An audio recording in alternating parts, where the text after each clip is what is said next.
Ako hoće kod mene ili svi kod Romića. U zavis ili u bogatstvu, ili u siromaštvu i to. Evo ja, na primjer, kao Bajram, ja imam 10 čerke. 7 čerki imam van u inostranstvu, 3 imam ovdje. Došli su da vidi čerku, prijatelj, kako je prijatelj, je li dobar, čerka je li dobra, ili to. Pitali smo čerku i zeta, ako se voli, čerki i zet, među sebe, sve bit će dogovoreno. Ima ljudi što uzimaju, pa ima ljudi što ne uzimaju, pa...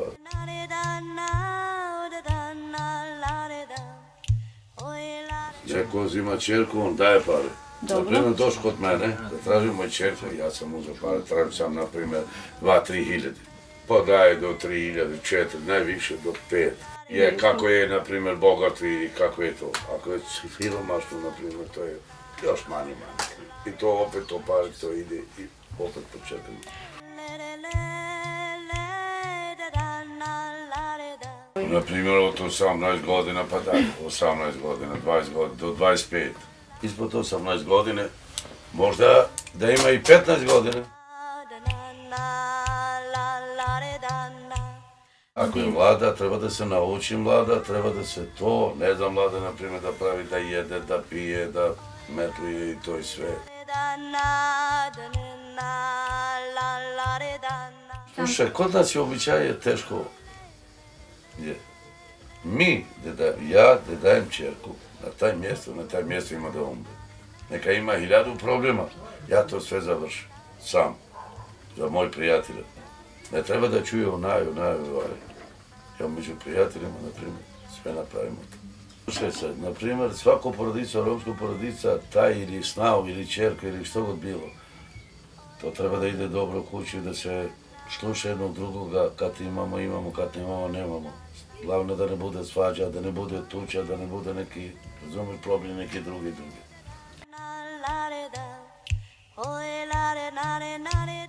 Po strani čerke da bude, ocema, jes. Ako nije čerka u redu, kako možeš da budeš u njegovu stranu? Možda hoće da bude zet dobro, neće da bude čerka baš u redu. Kako hoćeš da ga pomažeš?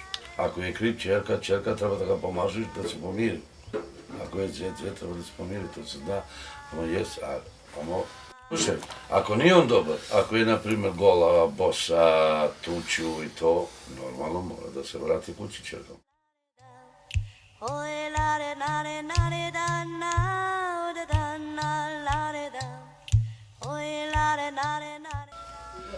Kad sam vidio što hoće da preteruje, da ide da luta i to, razumeš, dođi mi u 10, 11, možda u 12 u noć, šminkat se, obučit se, 5-6 puta u dan da se menja, da se, razumeš to, da se šeta. Vičio sam na njega, to, on viče na mene.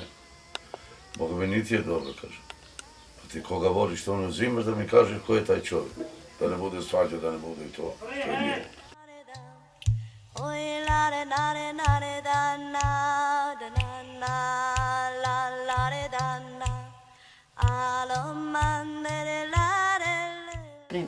Još imaju strah.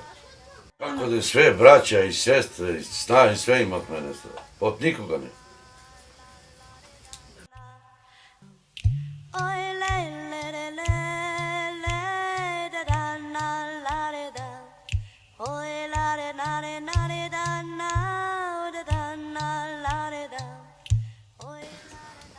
Status žena je zavisi od, na primjer, ljude gdje živi, s kim se druži, zavisi jesu li školovani ili nisu, ili imaju tradiciju stari ljudi.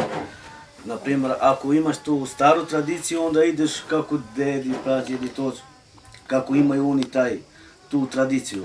Ako, naprimjer, živiš na nekom drugom mjestu, dajemo primjer, ne kao evo mi što živimo ovdje, jer ovdje imaš dosta ljudi, svaki ima svoj mentalitet, ali niko ne živi isto, znači svako misli ono svoje. Na primjer, ako ste školovani ljudi, onda je drugčije, ako ste, na primjer, neškolovani, onda ide preko starom zakonu, a stari zakon je, na primjer, ako moj deda, na primjer, uzeo ženu koja nije iste, na primjer, Egipćanka ili što znam ja, onda bilo bi tu problema. Ali sad dok ovdje živimo, ovdje je sve drugačije, znači ovdje ne gleda se više to. A prije se gledalo, evo kao na primjer moj ujak, sestra mu pobjegla, znači nije otišla, nisu došli da je prosi, pobjegla je, znači, i ima već 40 godina, ona nije smjela da ulazi kod nje u kuću.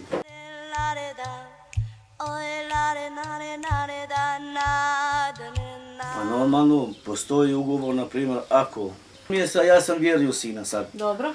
I kad sam pošli su, prvo su pitali koje smo porodice, kakvi smo i jesmo li pošteni, da nije momak, na primjer, taj što se vjeri sin, da nije neki kriminalac ili što ti ja znam te stvari i onda pita se to ti ideš, šalješ nekoga kao prvo, možemo li da dođemo. Ako ti odobraju, onda ideš. I onda se pita to u vezi kakvi su, šta su. I onda kad ti kažu da može, idemo tako i normalno se vjeru, venčaju se i tako to.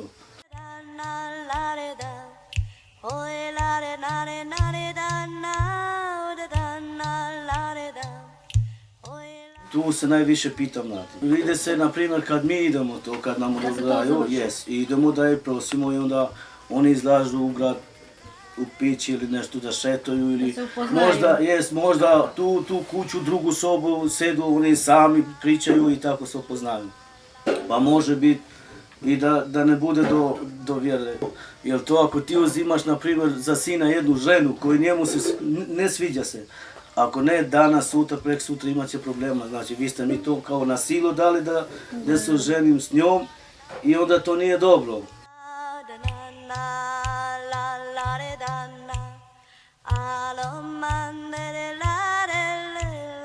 Ovako da ti kažem, postoji i ponekad i nemate granice, znači evo kao Anitina situacija, ona je 16 godina pobjegla, znači nije nas pitala i to je to. Znači evo na primjer moje čerke i onda ja ako se pomirim sa prijateljima, onda ja i kažem, ona je mlada, ima na primjer 14-15 godina, onda ona kod nas nije radila, znači ona možda je bila još u školu, ali kad je kod vas, vi morate da učite kako vi imate onaj zakon.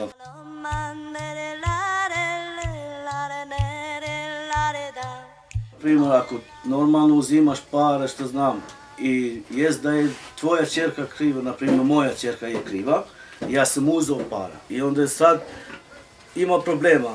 To je problem do moje čerke, znači ona neće, onda moraš da vratiš to što si uzeo.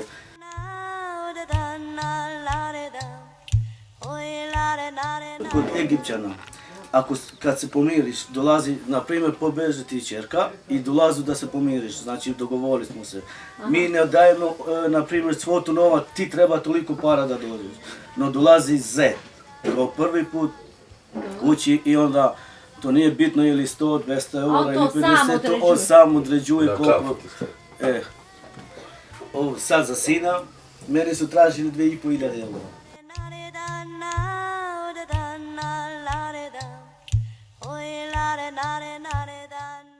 To je najbolja stvar. Ja isto preporučujem svim mladencima ili djevojčicama što znam ja, da ne misle brak, barem dok ne završi osnovnu školu, ne kažem svejedno na osnovnu, jer bez škole nema ništa. I onda ako se neka udaje 14-15 godina, ona ne zna što je život. Ona misli da je dobar brak, ali ne. Ja sam rekao svoju čerku, vidiš ti meni i svoju majku, jeste, pa evo gledaj nas kako je brak, pa i ti možeš onda da se udaš. Znači mora da gleda dijete u roditelji, na primjer, kako je brak, oni tu moraju da je uče, a ne 15 godina da vežu.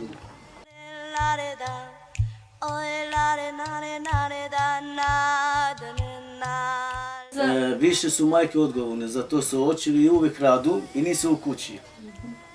a majka je uvijek s njima. To sve što nijedno dete, mislim, jer djevojčice više su s majkom u odnosu i sve što imaju oni kažu majci. I onda tu je majka malo više reaguje Odgovorna. i ona mora da odgovori za to. A očevi što su odgovorni? Očevi su odgovorni da radu, pa da te želje koje tražu djeca da se ispunjavaju ako mogu. Jer sad je neko vrijeme koji nije kao prije da se radi, da se ima jedan dobar život, ali jest normalno.